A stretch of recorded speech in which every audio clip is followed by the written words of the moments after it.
మనం ఇవాళ రోమియోలకు రాసిన పత్రిక గురించి ధ్యానించుకుందాం. రోమియోలకు రాసిన పత్రిక అపోస్తలుడైన పౌలు ఇటలీ దేశంలో ఉన్న ప్రజలందరికీ అనగా పరిశుద్ధులందరికీ రాసిన పత్రికలు అన్నమాట, లెటర్స్. ఇదివరకు కాలంలో ఉత్తరాలను బాగా వాడేవాళ్ళు అనమాట. దేనికోసం? కమ్యూనికేషన్ కోసం అన్నమాట.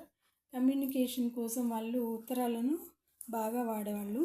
అయితే ఏమైనా విశేషం చెప్పాలన్నా, ఏమైనా చావు కబురైనా, ఏదైనా సంతోషకరమైన వార్త అయినా చెప్పాలంటే వాళ్ళు ఏం చేసేవాళ్ళు? ఉత్తరాలను రాస్తూ ఉండేవాళ్ళు. తర్వాత టెలిగ్రామ్స్ కూడా వచ్చాయన్నమాట. అయితే ఇతను అంతకుముందు ఇటలీ దేశం యొక్క రాజధాని అయిన రోమా దేశంలో ఉండి అతను చెప్పాడనమాట. ఏంటది? సువార్త చెప్పి తర్వాత తన స్వదేశమైన యూదా దేశంలోకి వెళ్ళిపోయాడనమాట. అయితే యూదా దేశం తన స్వదేశం నుంచి ఈ యొక్క ఇటలీ దేశంలో ఉన్న తన యొక్క ప్రియులందరికీ పత్రికలు రాస్తూ ఉన్నాడు. దేని గురించి రాస్తూ ఉన్నాడంటే, పౌలు రోమాలో ఉన్న దేవుని ప్రియులందరికీ అనగా పరిశుద్ధులుగా ఉండుటకు పిలువబడిన వారికి అందరికీ శుభం అని చెప్పి రాయునది అని అంటాడనమాట. అంటే వాళ్ళకి శుభం కలగాలి అని రాస్తూ ఉన్నాడనమాట. తర్వాత 1వ అధ్యాయము 8వ వచనంలో, మీ విశ్వాసము సర్వలోకమున ప్రచురం చేయబడుచుండుటను బట్టి మొదట మీ అందరి నిమిత్తము యేసుక్రీస్తు ద్వారా నా దేవునికి కృతజ్ఞతాస్తుతులు చెల్లించుచున్నాను అని అంటాడు. అతను ఏం గమనించాడు? వాళ్ళ యొక్క సత్యము గురించి అందరికీ ప్రచురింపబడుచు ఉన్నదంట.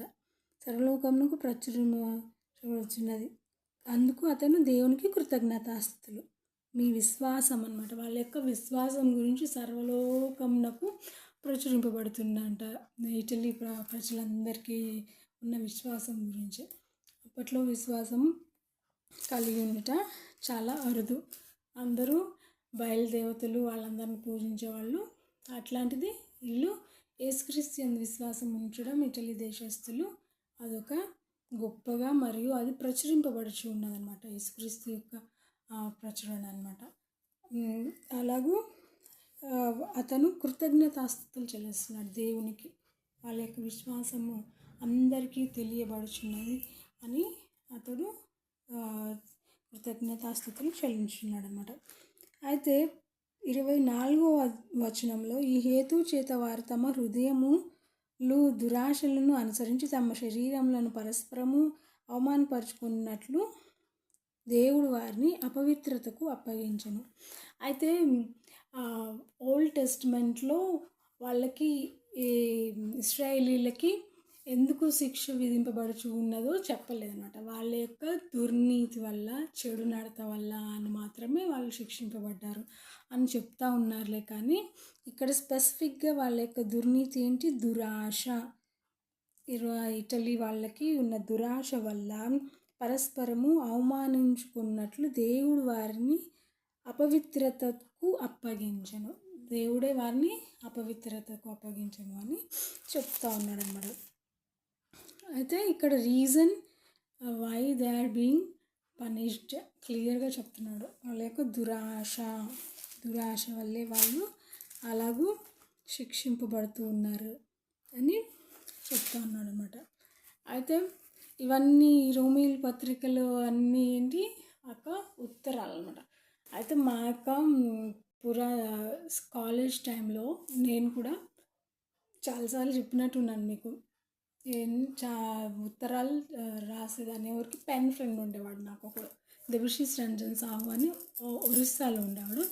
అతనికి పెన్ ఫ్రెండ్గా నేను ట్వింకిల్ బుక్ అని ఒకటి ఉండేది, మంత్లీ బుక్, స్టోరీస్ బుక్.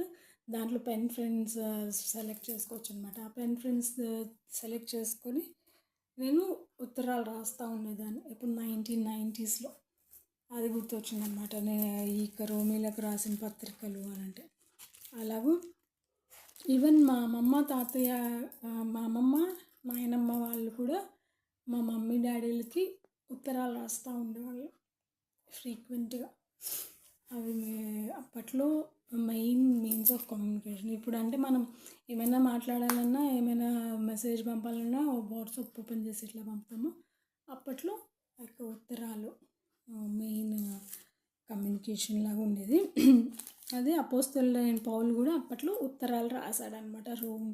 రోమియోల పత్రిక, రోమ్లో ఉన్న వాళ్ళందరికంటే ఇటలీ దేశం యొక్క రాజధానిలో ఉన్న పరిశుద్ధులందరికీ రాశాడనమాట. వాళ్ళ యొక్క దురాశను గురించి కూడా యేసుక్రీస్తు వారి పౌలుకి తెలియచేస్తూ ఉన్నాడనమాట.